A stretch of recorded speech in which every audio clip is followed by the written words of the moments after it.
For the past 10 years, Kathryn has participated in Magui Bagua training under the guidance of Grandmaster Baohua Li of Japan. Now, Magui Bagua is one of the three, I guess she says the lesser known of the three internal Chinese martial arts. The others you will know of, Tai Chi and Qigong being more commonly known and practiced. The focus of the internal martial arts is primarily on the development of internal power rather than on muscular strength. Kathryn's going to share with us the benefits of Magui Bagua, or just Bagua.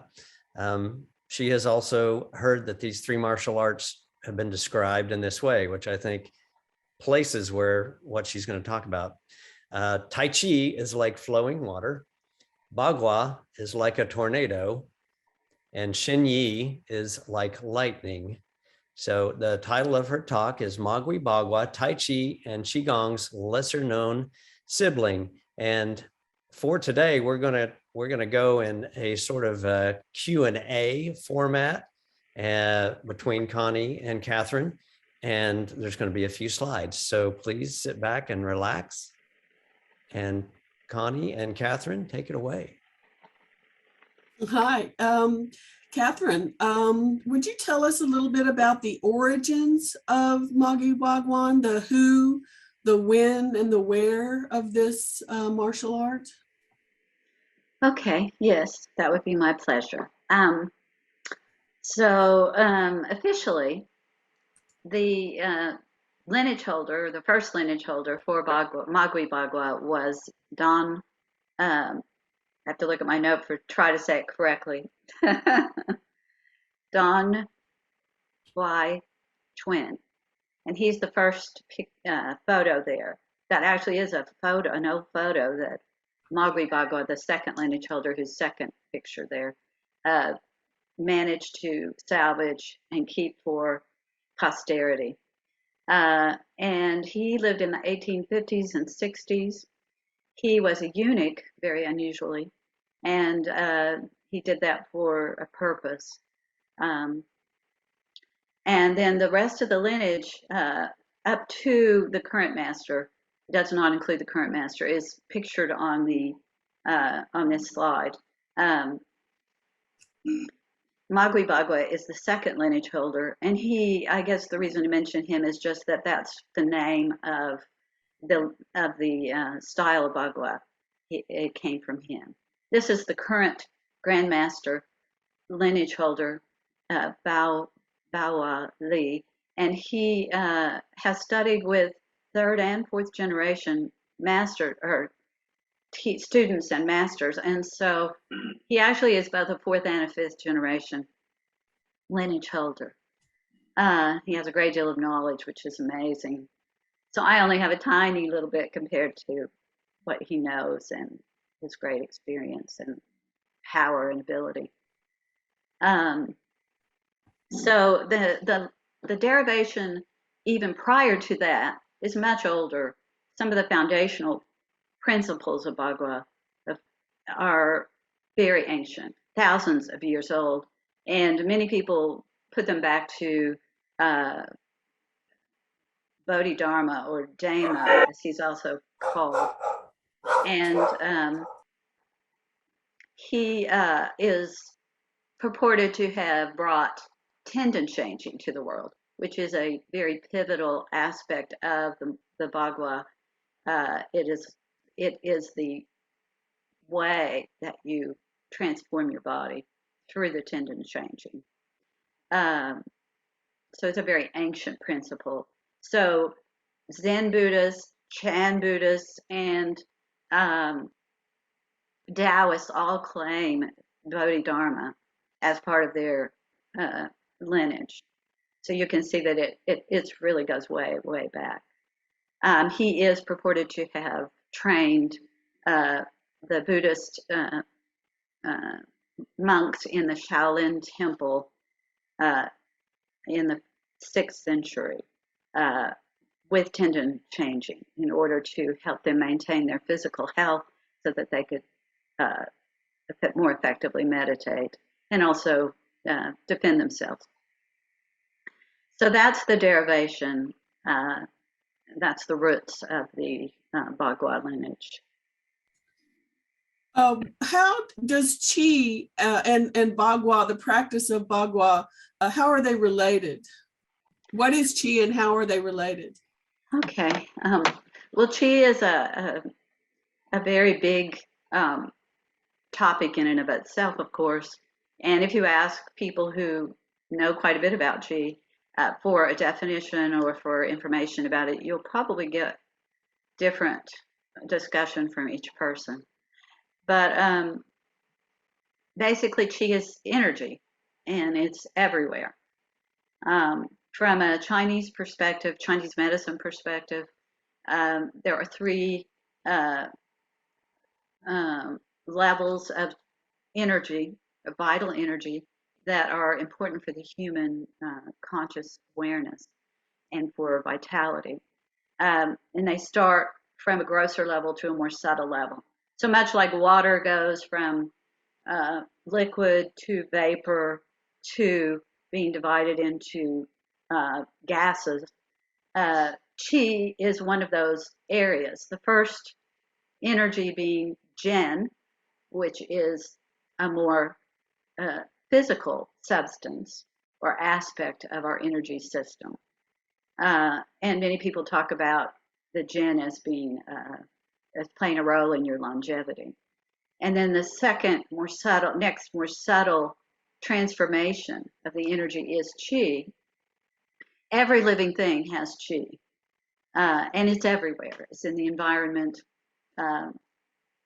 It's in the blades of grass, the plants, the trees, all animals, all living things. So it's abundant. So the real question is, why do we not just have it, feel the abundance all the time? And the answer is that it's a matter of being able to access it and bring it into your own consciousness, your own use. And to do that, you have to have a very robust circulatory system, and not just your blood vessels, your lymph vessels, but the meridians. On a more subtle level, the meridian system is made up of all these tiny little channels in your body. If you look at a newborn baby who's healthy, their energy system is completely full, completely open. They have access to Qi with no problem.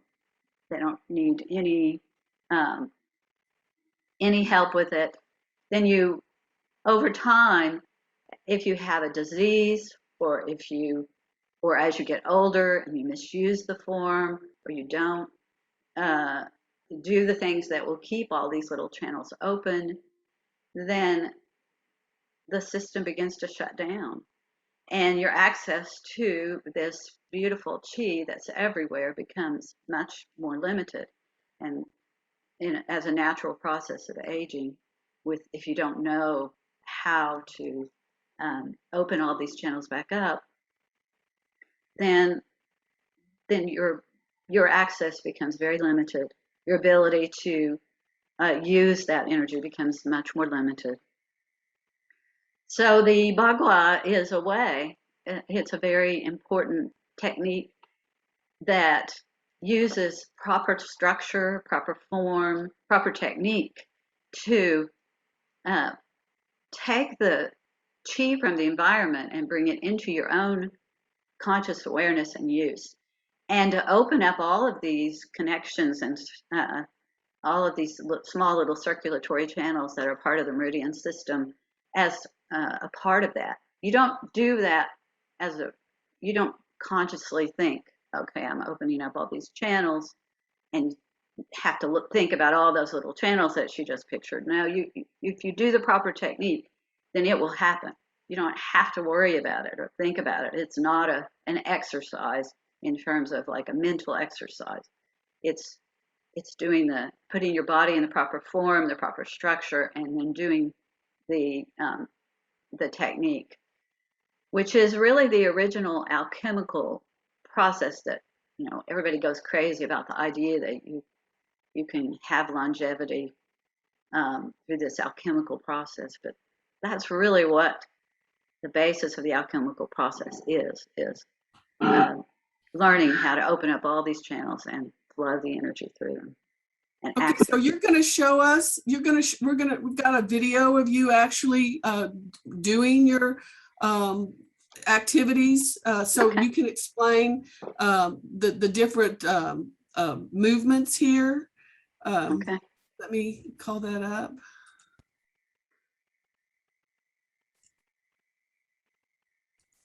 Okay. Okay, can you see All right. it? Yes. Okay. Okay, so this is me walking my circle, which I have a beautiful, wonderful circle in my backyard. I love it. It's really awesome to be able to just walk out and do my circle walking. So this is circle walking. This is the dragon. The hand posture that I'm doing is called the dragon. There are many animals that are represented in the Bagua practice, the dragon being one, and it is a fire type animal. There's a spirit aspect to the practice, and so you're developing the spirit qualities, the highest qualities of these various aspects. So for the dragon is very good practice for tendon stretching, lengthening, and so it's very important for the tendon changing. The walk is very similar for all of the styles. There are some different styles of walking, but basically the walking is a very important aspect to the practice, as you can see. And then there's just different movements that you can do within each form. You can see some simple movements I'm doing there.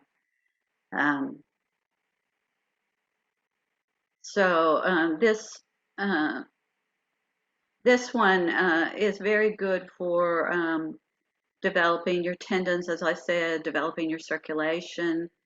Part of the way that you walk also helps develop the circulation. The dragon is a sort of almost godlike creature. Of course, it's, mythical. So it has some interesting qualities. This is the bear. And this is probably the very easiest of the forms because you don't have to develop much strength of the little muscles that hold your arms up. You can put your arms down. This is very important for developing your back. And the back is considered to be the weakest part of our body, the lower back. And so strengthening that and developing what we call a turtle back, which is more like this kind of quality of the back, will strengthen your back and help improve the connection between your environment and your physical form and your conscious awareness. And so it is very pivotal for developing the qi circulation. This is the eagle, and it's a very uplifting spirit practice. As you might imagine, you feel very free like a bird.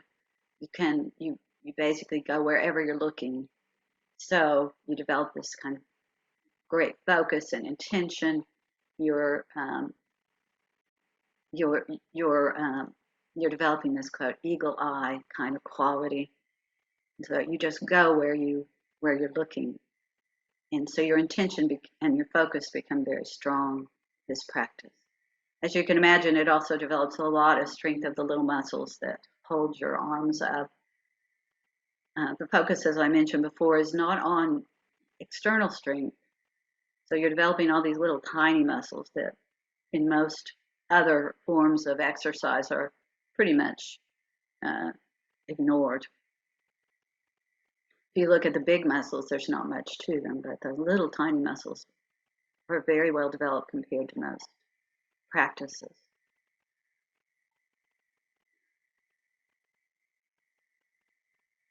And I think there's one more animal form that I did here. I'm about to switch over to lion.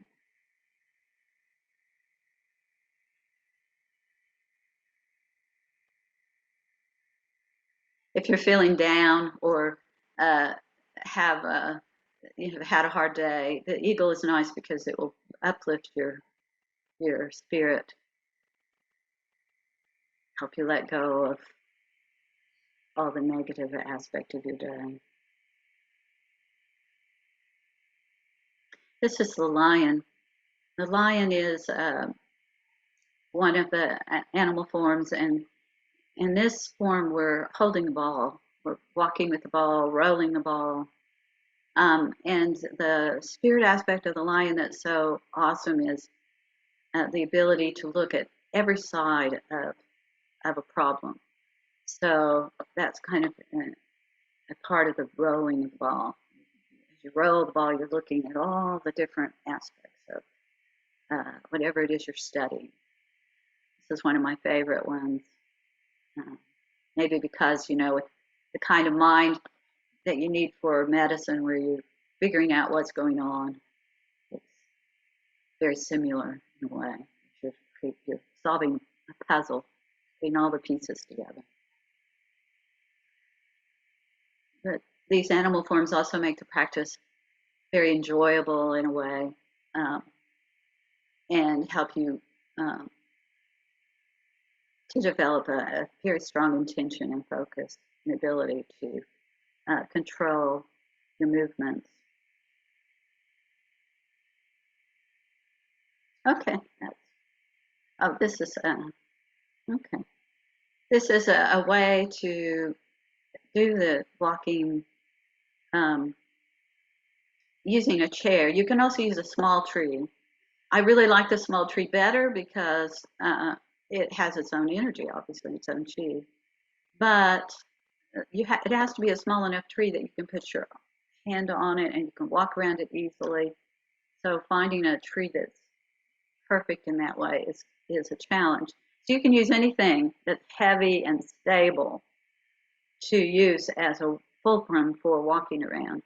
And the reason that this is important is because a lot of people, especially as you get older, develop such weakness in their back that they really cannot circle walk on their own using the proper structure, because you are sitting slightly, you stand, then you slightly sit, put one leg out in front of the other, as you can see here, turn your body, twist it towards the inside, and you maintain, you bring your hips in a bit, you maintain that posture as you're walking, and that requires a lot of strength in the back. So to develop the strength in your back, you can concentrate on using something like this chair or a small tree or a pole to walk around.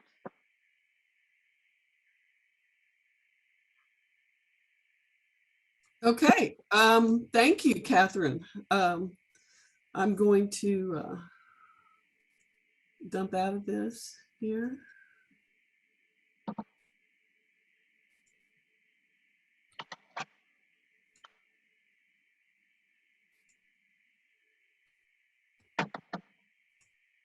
Okay. So is there anything else that you would like to add?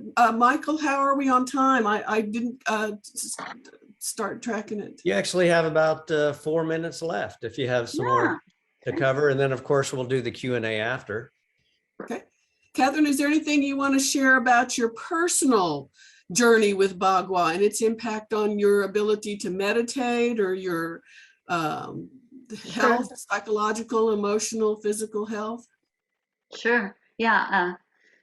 Part of the reason I decided to take it up was because, I'm a longtime meditator, and as I've gotten older, I realize it's harder to sit and be comfortable for long periods of time as you're meditating. So this is, it's provided a really great way to improve my health, as well as, originally I thought I was just going to use it to improve my health, and then I would do a lot more sitting meditation. But as you learn the practice, you actually realize that you can get into those really highly high, clear states of mind while you're doing the walking. So it ends up becoming a meditation practice. So it's very nice that way.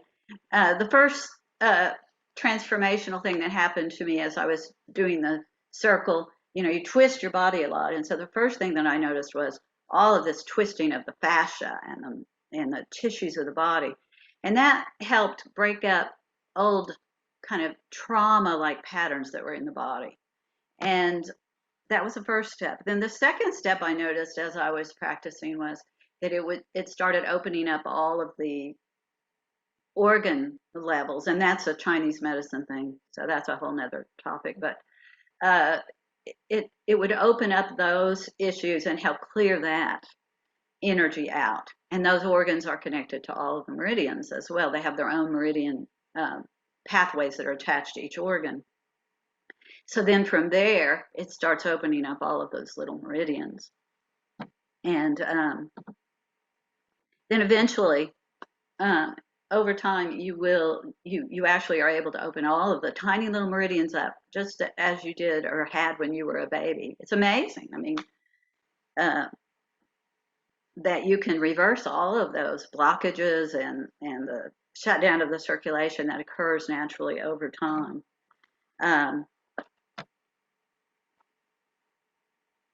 So you can also ultimately maintain a pretty young vitality level is basically what it boils down to.